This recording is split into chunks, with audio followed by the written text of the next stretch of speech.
TV KPM. Assalamualaikum, salam sejahtera semua. Apa khabar murid-murid tingkatan 5? Anda sedang menyaksikan Sukses SPM 2022 bersama saya Syamira Nazir. Di mana pada hari ini kawan-kawan selama 1 jam kita akan belajar mata pelajaran sains komputer untuk murid-murid tingkatan 5 dengan tajuknya Pangkalan Data Lanjutan SQL. Dan untuk hari ini kita bersama dengan guru penyampai yang merupakan guru cemerlang sains komputer. Siapakah beliau? Jom kita berkenalan terlebih dahulu dengan guru hari ini.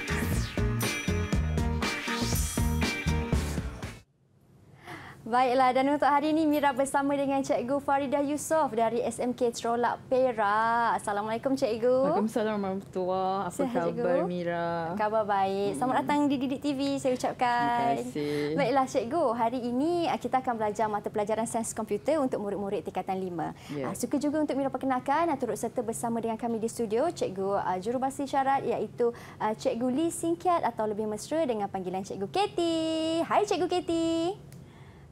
Cikgu Katie yang sentiasa tersenyum dan ceria.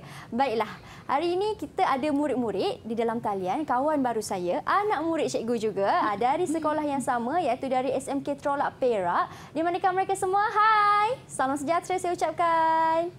Assalamualaikum. Okey cikgu, boleh cikgu perkenalkan mereka? Okey, terima kasih Mira. Sebelum kita bermula pada hari ini, kita kenal dululah dengan rakan-rakan kita, iaitu di sebelah yang berbaju purple tu itu Fazira, saya panggil dia Fazira, Nur Fazira Syuhada. Kemudian sebelah dia Amir Hanif. Di bawah Fazira ialah Natika. Dia nama macam Nur Natika. Dan yang ni ialah Izwan. Daniel Izwan. Ya, Daniel Izwan. Baiklah, salam perkenalan Mira ucapkan kepada semuanya. Amir, Daniel, Natika dan juga Fazira. Anda semua dah bersedia ke belum untuk belajar hari ini? Sedia? Kalau sedia buat thumbs up sikit macam ni. Sedia. Kita nak belajar sains komputer ni. Kena semangat. Baik cikgu, nampaknya cikgu pun dah bersedia untuk beri penerangan kepada mereka. Jadi silakan cikgu. Terima kasih Mira. Okey, sebelum kita bermula pada hari ini, sebelum kita nak jawab soalan pada hari ini, kita kenalah orang kata semak balik apakah tajuk-tajuk yang penting ataupun perkara-perkara penting yang perlu kita tahu tentang tajuk hari ini iaitu SQL. Okey, untuk pengetahuan semua, selain daripada tajuk SQL ini ditanya bentuk tanya coding. Okey, coding, ditanya dalam coding, dia juga boleh tanya dalam teori, dalam bentuk teori. Jadi beberapa perkara yang perlu difokuskan antaranya ialah pengenalan SQL. Pengenalan SQL ni kadang-kadang murid-murid terlupa macam mana nak membaca, nak memahirkan tentang teori tentang SQL. Jadi kita tengok dulu kepada pengenalan SQL. So pengenalan SQL, bahasa 3 jenis bahasa yang ada dalam SQL iaitu DDL, DML dengan DCL. Jadi apa itu DML, DCL dengan DDL? So untuk tajuk kali ini kita akan fokuskan kepada 2 bahasa iaitu DDL dengan DML. DDL dia lebih kepada bahasa takrifan data. Ini nama panjang dia nama pendek dia DDL. Okey, dan dia fokus kepada sintaks create, alter dengan drop. Okey, dan untuk DML bahasa panjang dia, maksud panjangnya ialah bahasa pengolahan data ataupun manipulation data. 4 sintaks utama: select, insert, update dan delete. Dan untuk select contohnya, untuk select kita pergi kepada bahasa takrifan data iaitu create, alter dengan drop. 3 sintaks ini wajib kita fokus. Create table, alter table, drop table. Sebab apa? Sebab untuk takrifan data dia lebih fokus kepada membuat jadual itu sendiri. Jadi sebab itu ada perkataan table. Okey, untuk DML dia lebih kepada pengolahan data. Pengolahan data dia fokus kepada mengolah data yang ada dalam jadual. Jadi penggunaan dia tidak melibatkan table lah. Okay, select nama medan from, delete nama medan from. Insert into untuk nak masukkan data. Okay. Nak masukkan untuk insert into, nak masukkan data, dan juga update. Update untuk nak kemaskini data. Ini sintek-sintek yang kita boleh gunakan. Dan juga untuk memadam data. Untuk memadam data. Jadi 4 perkara lah: pilih, masuk, kemaskini dan padam. Baiklah. Ini perkara penting. 4 perkara untuk bahasa pengolahan data: select, insert, update dan juga delete. Ini sedikit penilaian ringkas tentang SQL dan juga perkara yang murid perlu tahu dan juga ingat. Kita akan berhenti berehat seketika. Kita akan kembali semula selepas ini untuk perbincangan bagi mata pelajaran pada hari ini. Jangan ke mana-mana. Didik TV KPM.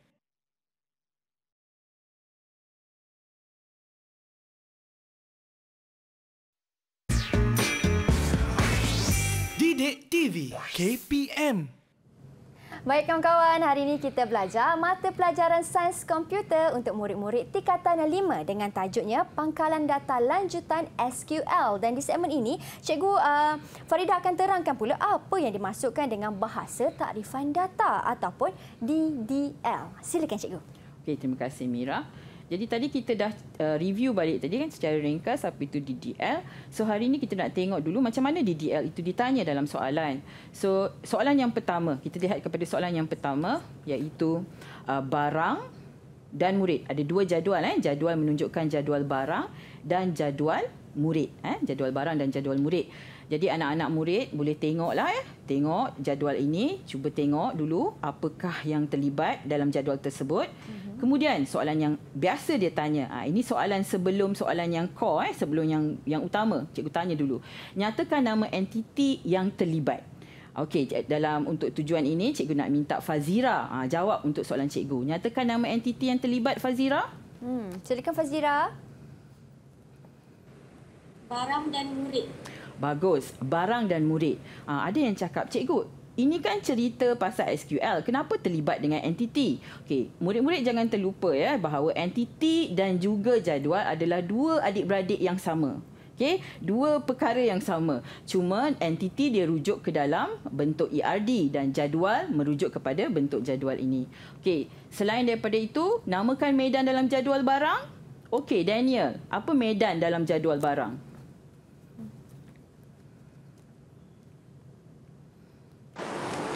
Nombor barang, nama barang, kuantiti, harga unit, ID murid. Bagus. Nama medan dalam jadual barang ialah no barang, nama barang, kuantiti, harga seunit dan juga ID murid. So nama medan ini merujuk kepada tajuk-tajuk dalam jadual tersebut atau nama lain dia juga kita kenali sebagai nama atribut.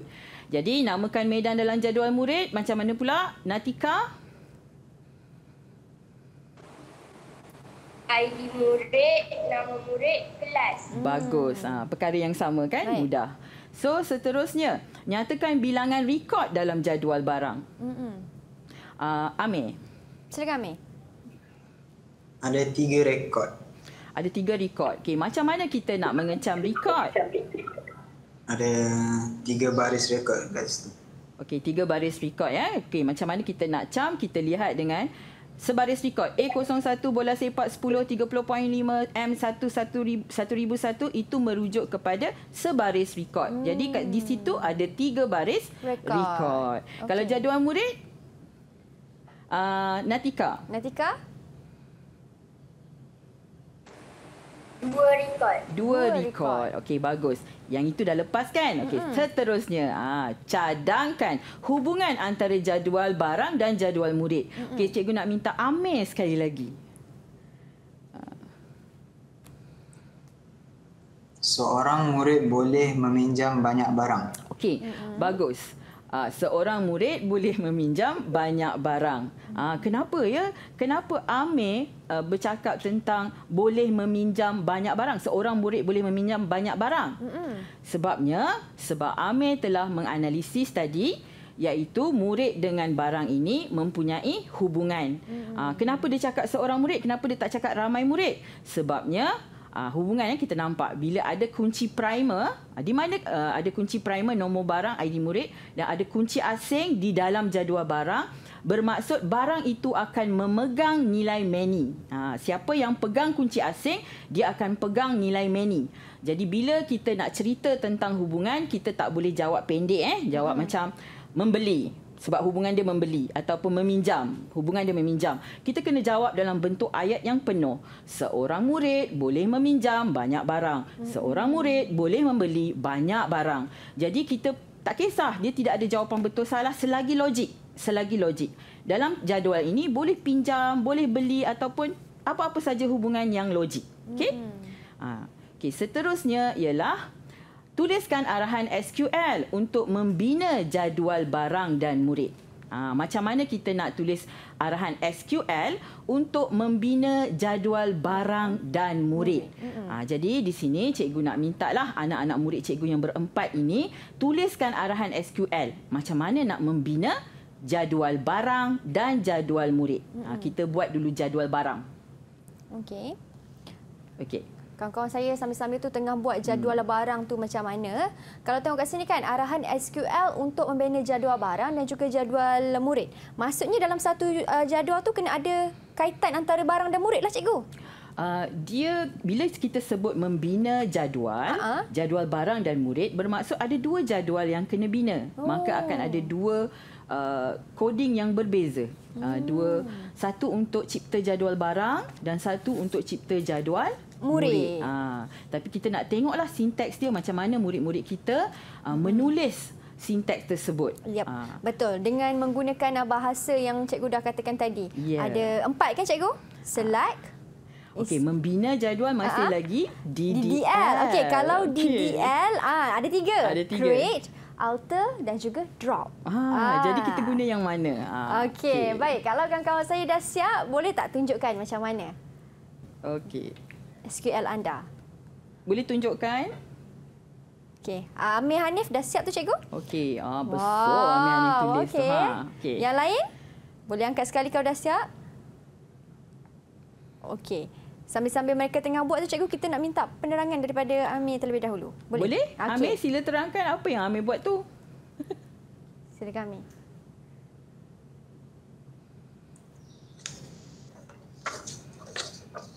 Okey, tidak mengapa sebab saya akan ambil jawapan Amir tersebut untuk saya ulas. Boleh? Okey, boleh cikgu, tak ada masalah. Seterusnya ialah selain daripada lebih kurang kan? Inilah selalu yang murid-murid jawab masa ujian, iaitu create. Tapi ada yang dah nampak tu, saya tahu tak lengkap tu. Okey, bagus. Yang nampak tu bagus. Yang tak nampak tu rasa macam dah perfect dah sempurna dah. Tapi ada perkara yang tertinggal. Apa yang tertinggal? Okey, bila kita sebut cipta atau bina, dia ada 2 saya tak tunjuk tadi. Dia soalan dia boleh membina dan juga boleh ditulis mencipta. Dua-dua membawa maksud kena cipta jadual. Dua-dua membawa maksud yang sama, okey? Cuma dalam situasi tertentu. Okey, kemudian bila dah tulis tadi, ini secara umum dulu. Kita tulis apa yang kita nampak dalam jadual dulu. Create table barang, no barang, vacha, nama barang. Okey, kena ingat semasa nak menulis, kena tahu dulu apakah atribut yang terlibat. So atribut yang terlibat ialah yang berikut ni. Ini nama barang. So kita kena tahu dulu jenis dia. Nak tengok jenis dia, tak ada hint ni. Tak ada hint tak? Ada. Ni data dibagi ni. Data dibagi ni lah hint. So apa hint dia? Oh, ini bentuk string. Bentuk string dalam SQL apa dia? Vacha. Kalau kita guna MySQL. Kalau kita guna SS, short text. Saya bagi tahu dua-dua terus ya. Okey, kemudian yang ini apa? Vacha. So vacha berapa saiz dia? Berapa saiz dia? Kita tertanda dah. Vacha berapa saiz dia? 3. Kena ingat, jangan letak kurang dari 3 sebab nilai data diberikan dah 3. Jadi 3, 4, 5 dan seterusnya kita terima. Tapi cikgu-cikgu akan terimalah. Tetapi jika awak buat 2, dia dah jadi tak logik. Jadi akan kurang markah kat situ. Baiklah. Okey. Jadi sama juga nama barang, baca dan pastikan kalau sini huruf besar, huruf kecil, jadi pastikan dia sama. Dia ikut. Baik. Ya. Walaupun sebenarnya tidak ada kesan dalam database sebab dia huruf kecil huruf besar sama, tetapi kita nak selamat. Kita nak selamat. Jadi kita pastikan kita follow saja, kita ikut saja soalan tu bagi apa.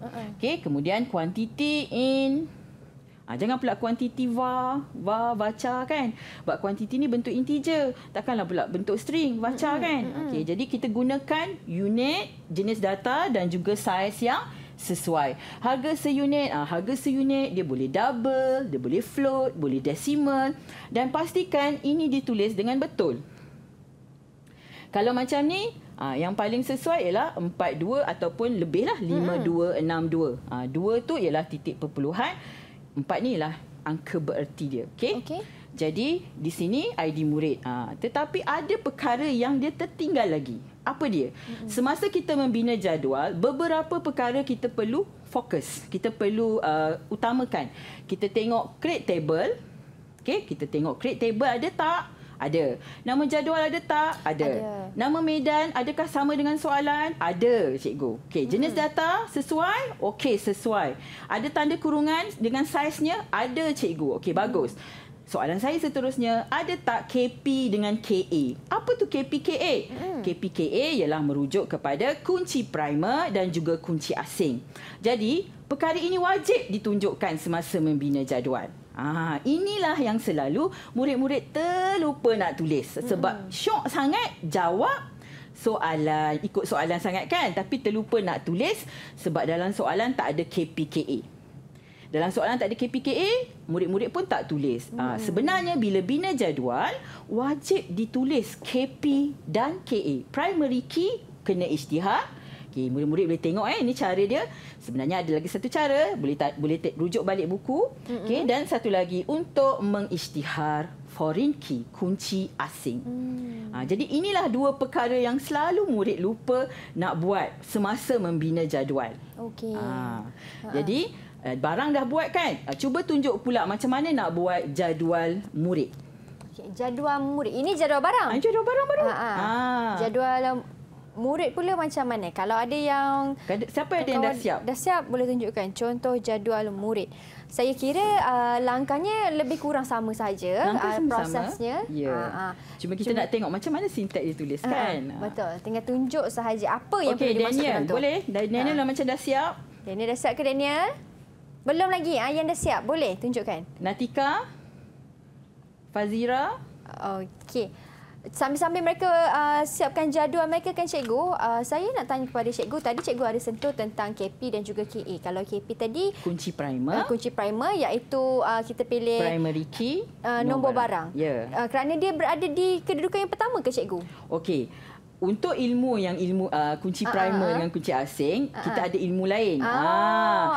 Tetapi dalam soalan SQL, mungkin dia akan bagi jadual saja. Dan dia akan masukkan sekali ilmu tu. Jadi tanpa dimaklumkan. Jadi bila dia minta bina jadual, kena ingat walaupun tidak ditanda, biasanya ditanda. Okey, biasanya dia tanda garis solid kat bawah. Kalau dia tak tanda, murid tetap kena jawab ada kunci primer, ada kunci asing. Tetap kena jawab macam tu. Tetap kena masukkan juga. Tetap kena masukkan juga. Okey, ada yang dah siap? Fazira dah siap Amir Hanif lagi Amir silakan. Amir. Create the murid. Itu tengok. Create the murid, create table murid. Hati-hati kadang-kadang terhilang markah di situ saja. Okey. Create table murid ya Amir. Amir buat create the murid tu. Okey, ID murid baca, nampak ya? Amir dia tak ada koma tu dekat bar sebelah 6. Dia kena koma ya. Kena ada koma. Nama murid baca 100 koma, kelas 3. Okey, good. Tapi hilang markah juga sebab create table macam cikgu cakap tadi. Kena ingat. Tengok balik fakta ni. Create table tu biar ada perkataan create table.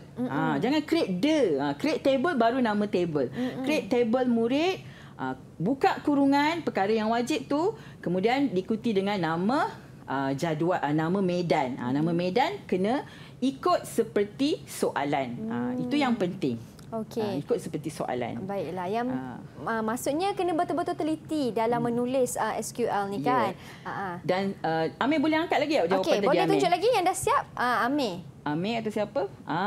Di sini Amir terlupa nak tulis again. Sekali lagi. Iaitu primary key tak ada.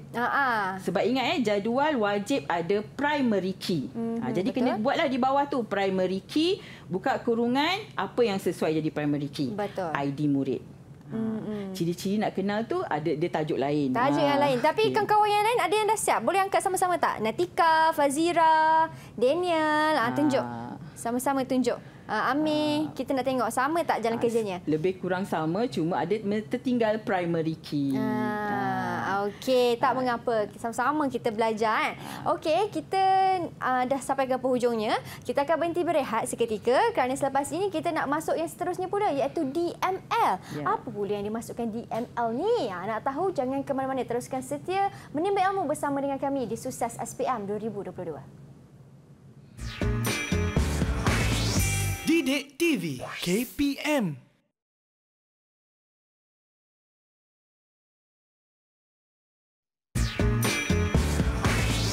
Didik TV KPM. Baiklah, di segmen kali ini kita akan mengenal pasti pula untuk bahasa pengolahan data ataupun DML. Di bawah DML ini ada 4 iaitu select, insert, update dan juga delete. Kita nak tanya cikgu macam mana untuk murid-murid tahu ataupun mengenal pasti bagi penekanan kata kunci untuk DML ini. Silakan cikgu. Terima kasih Mira. Okey, macam tadi kan kita dah selesai, sekarang ni kita nak buat pula DML, Data Manipulation Language. Masukkan rekod berikut ke dalam jadual barang. Tadi kita dah ada jadual barang, sekarang kita nak masukkan satu rekod tambahan ke dalam jadual barang. Jadi apakah sinteks yang kita boleh gunakan? Jadi Amir, Fazira dah bersedia? Apa sinteks dia? Cuba tunjukkan. Insert into barang. Values A04, bola baling 1032. Fazira, hati-hati dengan data juga. M1002. 32 bukan 33. Okey. Hati-hati tau. Sebabnya inilah yang selalu juga budak buat. Murid-murid buat ya. Sebabnya terlalu terlalu seronok sangat nak jawab. Semudahnya soalan ini. Insert into barang nak masuk nilai. Tetapi data pula salah. Data salah, markah juga salah lah kan. Betul. Jadi kena hati-hati. Okey, jadi untuk jawapan Fazira, cuba Fazira angkat balik tadi. Fazira, angkat. Okey, untuk jawapan Fazira tadi, dia tidak tandakan double quote ataupun pengikat kata tu kepada nombor 10 dan 32. Kenapa ya? Sebab dia berjenis nombor. Berjenis nombor, integer dan juga double. Jadi tak perlu letak pengikat kata. So, dan paling penting sekali, akhirikan setiap statement dengan semikolon. Tadi Fazira tak habiskan. Okey. Soalan seterusnya ialah, ini contoh jawapan tadi ya. Insert into barang, values A04, bola baling 1032, M1002. Okey, soalan seterusnya. Ingat dah masuk data. Okey, kemudian kemas kini harga seunit bagi bola sepak kepada RM40. 40 dia tak sebut ringgit kan, kepada 40.00. Jadi kalau kita tengok dalam jadual, iaitu bola sepak tu harga seunit dia ialah RM30.50. 30.50. Okey. Jadi kita nak kemas kini supaya kita ubah data 30.5 tadi kepada 40.0. Okey, dah bersedia jawab dengan jawapan? Sedia? Okey, sedia cikgu. Izwan, apa jawapan anda? Izwan? Daniel Izwan, silakan. Tengah menulis lagi cikgu. Tengah menulis. Amir, bagaimana dengan Amir? Amir, okey. Okey, Amir. Update barang. Ini tengok sinteks dia ya. Tengok sinteks dia. Update barang, set harga sama dengan 40.00. Where? Dia ada syarat. Where nama barang sama dengan bola sepak. Amir terlupa tu. Akhirikan dengan statement semicolon. Dia kena akhirikan statement. Jadi jawapan yang cikgu bagi begini ya. Update barang, set. Update kena dengan set. Update barang set harga seunit 40 where normal barang sama dengan bola sepak. Murid selalu terlupa nak where tu. Dia excited nak update je. Nak update barang tahu dah, tapi di mana? Syarat dia apa untuk table tersebut? Iaitu bola sepak. Okey. Soalan seterusnya, saya nak, terima kasih Amir. Saya nak padam keseluruhan rekod A03 pada jadual barang. Kita nak padamkan rekod A03 itu. Jadi apakah arahan SQL yang kita boleh tulis? Silakan Natika. Natika.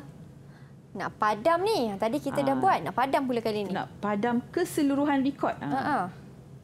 Okey. Natika. Silakan. Delete from barang where no barang sama dengan A03. Bagus Natika. Okey, itu jugalah jawapan dia. Delete from barang. Delete from. Nampak delete from. Dia tak ada delete barang. Okey, delete from barang daripada jadual barang. Di mana where tu di mana no barang sama dengan A03, maka dia akan padamkan keseluruhan data A03 tadi. Okey. Seterusnya, memilih semua data dalam jadual murid.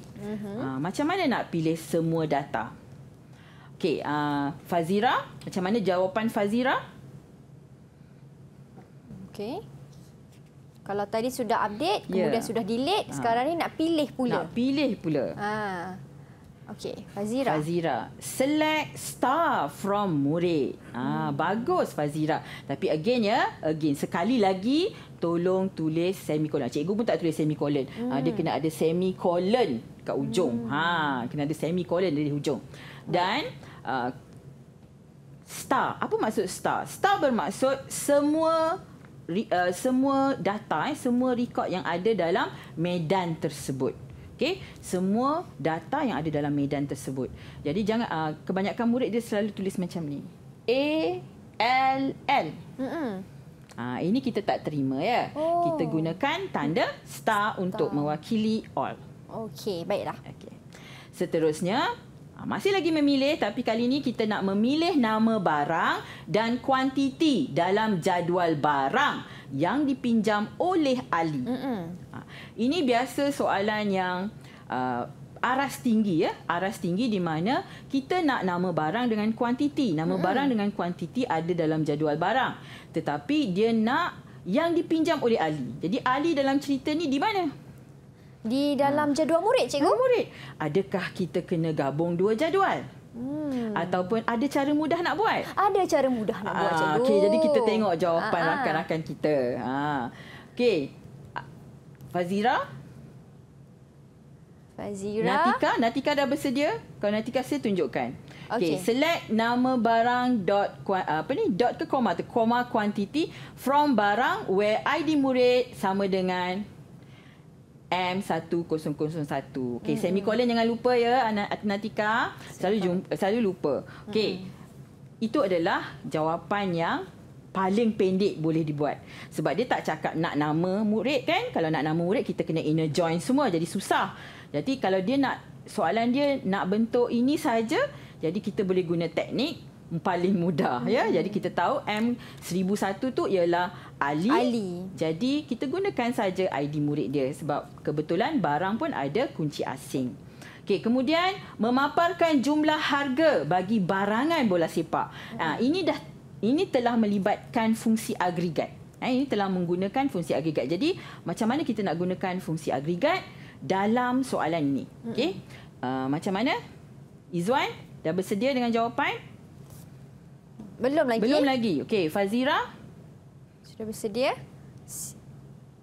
Sikit lagi. Amir Hanif? Belum lagi. Okay. Kalau tengok daripada sini, soalannya memaparkan jumlah harga bagi barangan bola sepak. Kita kena tengok bola sepak lah kan, cikgu? Tapi memaparkan jumlah harga, ada tak jumlah harga di sini? Ada harga seunit, cikgu. Ya, macam mana nak dapatkan jumlah harga? Macam mana nak dapatkan jumlah harga? Perlukan manipulation, tu yang panggil kan. Perlukan sedikit pengolahan data. So pengolahan data di sini kita perlu buat apa nak dapatkan jumlah harga? Kita perlu darabkan kuantiti dengan harga seunit untuk dapatkan jumlah harga. Tapi macam mana sintek dia? Itu yang cikgu nak tengok hari ni. Okey. Amir, dah bersedia? Belum lagi. Panjang sintek dia. Memang panjang sintek dia. Okey. Tapi sambil-sambil tu kita boleh tengok teruslah macam mana jawapan dia.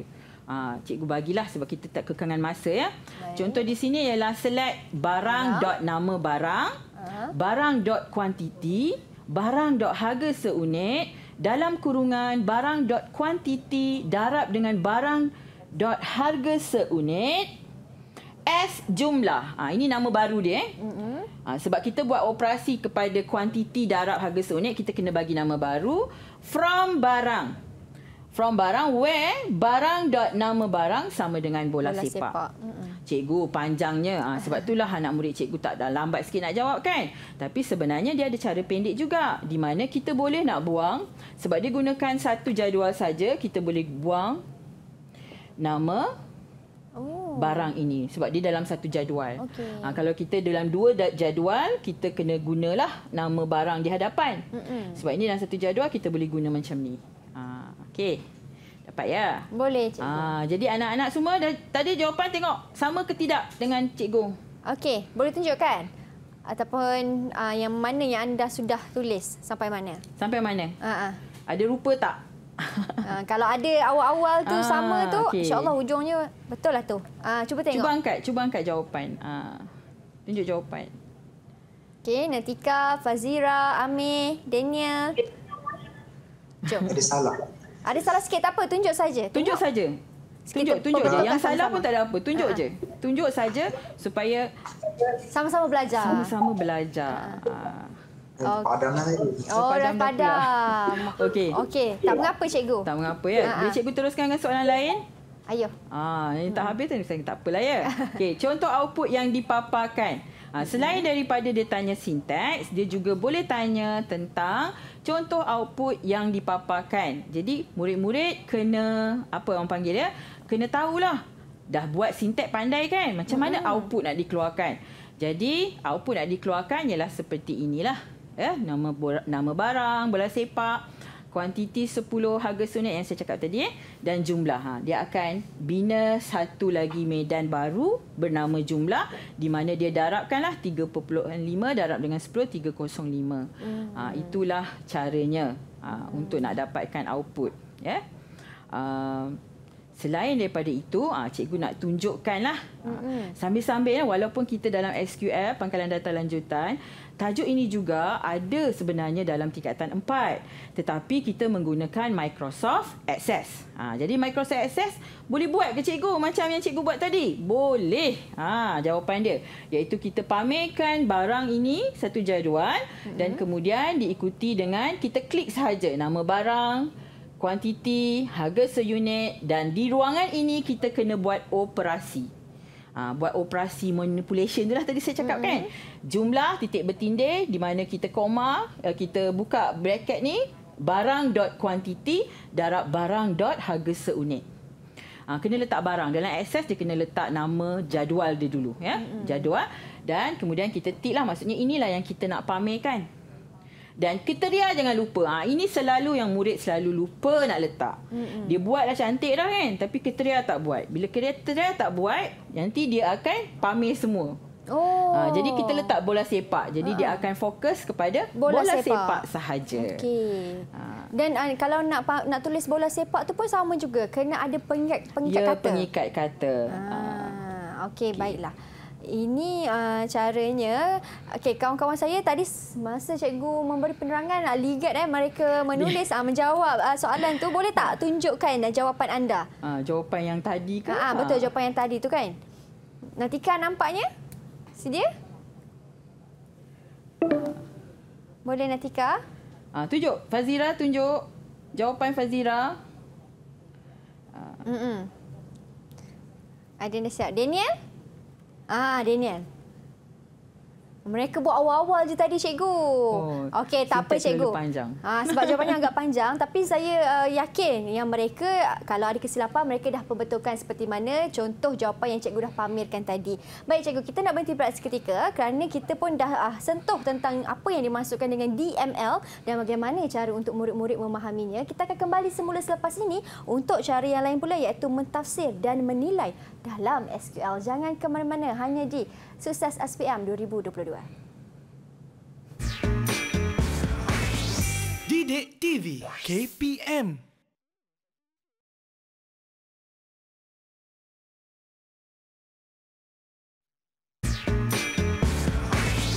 Didik TV KPM.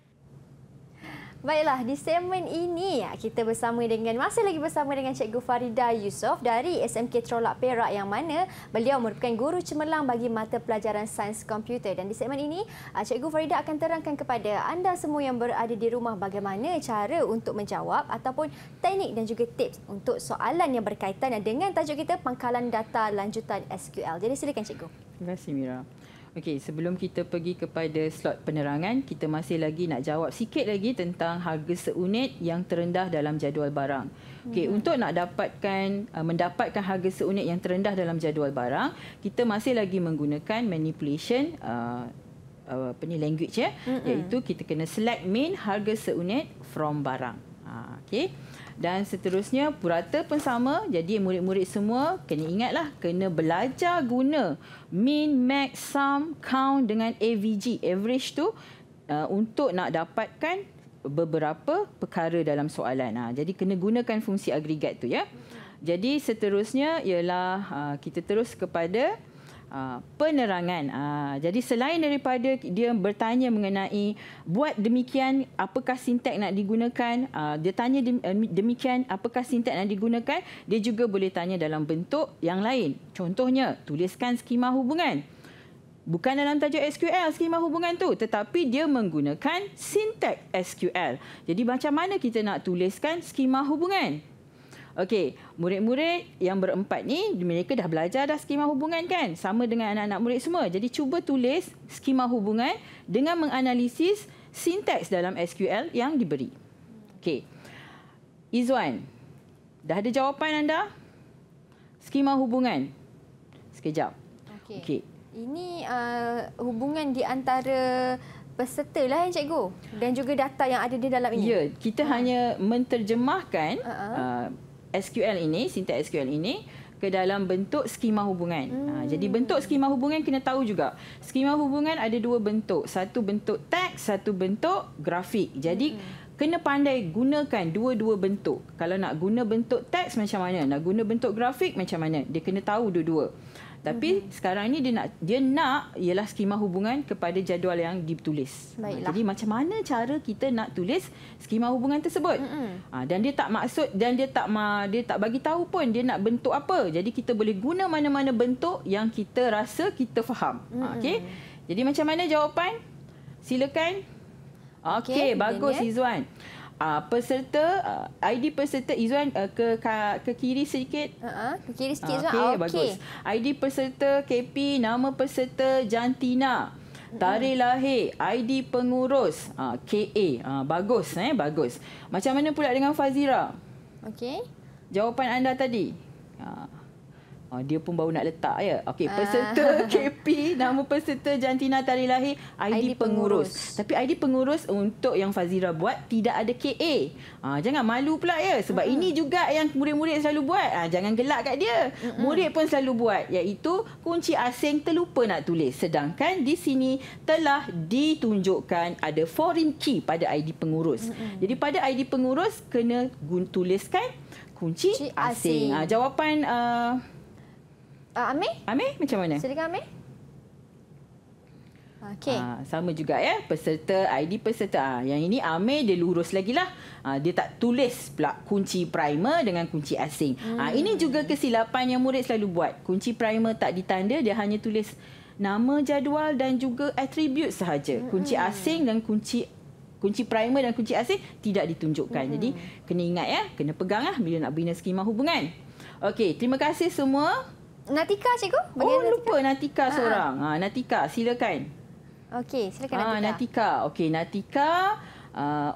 Natika okey. Peserta, lebih kurang macam jawapan cikgu kan? Peserta, ID peserta. Okey, satu lagi ya. Pastikan gunakan nama yang diberi tu. Macam nama peserta N dengan P huruf besar. So, di sini juga N dengan P huruf besar. Baiklah. Okay? Soalan seterusnya, yang inilah yang mencabar sikit. Terangkan kod SQL berikut. Soalan dia, terangkan, jelaskan kod SQL berikut. Maksudnya kod yang sama tapi kali ini dalam bentuk penerangan. Kena buat ayat. Jadi macam mana kita nak terang? Apa kata saya tanyalah, tak perlu tulis, saya nak tanya terus kepada murid ni. Macam mana ya kalau awak jumpa table ni, macam mana awak nak menerang? Macam mana nak terang? Cuba terang. Okey, Amir. Macam mana Amir terang? Okey. Silakan Amir. Memilih medan harga dengan memulang. Memilih medan harga? Mana medan harga? Ada medan harga ke kat sini? Salah. Okey, apa dia? Jadual peserta dengan atribut ID peserta. Jenis data baca dengan saiz 5. Okey. Nama peserta berjenis data baca dengan saiz 20. Okey. Nama peserta berjenis data jantina berjenis data baca dengan saiz 1. Okey, seterusnya. Tarikh lahir berjenis data date serta ID pengurus berjenis data baca bersaiz 5. Itu saja? Di mana primer ialah ID peserta dan ID pengurus sebagai kunci asing. Okey, bagus. Jadi kita menerang tu biasalah tegak-gagap, tapi bila menulis biar dalam keadaan yang lancar ya. Bila create table, terjemah dia dalam bahasa Melayu. Create table apa? Mencipta, membina table peserta, membina table bernama peserta, membina jadual bernama peserta dengan medan-medan ID peserta berjenis dan bersaiz apa, berjenis bersaiz apa, di mana siapa jadi kunci primer, siapa jadi kunci asing mesti diberitahu. Dalam kes ni kita tahulah ID peserta sebagai kunci primer, ID pengurus sebagai kunci asing. Kena cerita. Bila dia sebut cerita, terangkan cerita. Okey, macam inilah lebih kurang jawapan dia ya. Satu jadual bernama peserta yang mempunyai medan dan seterusnya. Okey, soalan seterusnya. Terangkan kod SQL berikut. Macam nak terangkan kod SQL berikut? Kita nak jalan percakapan je ya. Okey, Daniel, macam mana ya kalau saya bagi sintak ni, macam mana awak nak terangkan? Daniel? Okey, jangan lupa unmute mic. Okey. Untuk terangkan kod SQL, silakan. Daniel? Dia minta cikgu yang terangkan dia minta macam saya tu. kan, tak apalah. Tak apa, jadi cikgu. Soalan dia ni dia gugup kan. Okay. Bila select, perkataan yang perlu awak tulis paling utama ialah pilih, memilih. So memilih apa? Memilih medan harga sebagai purata.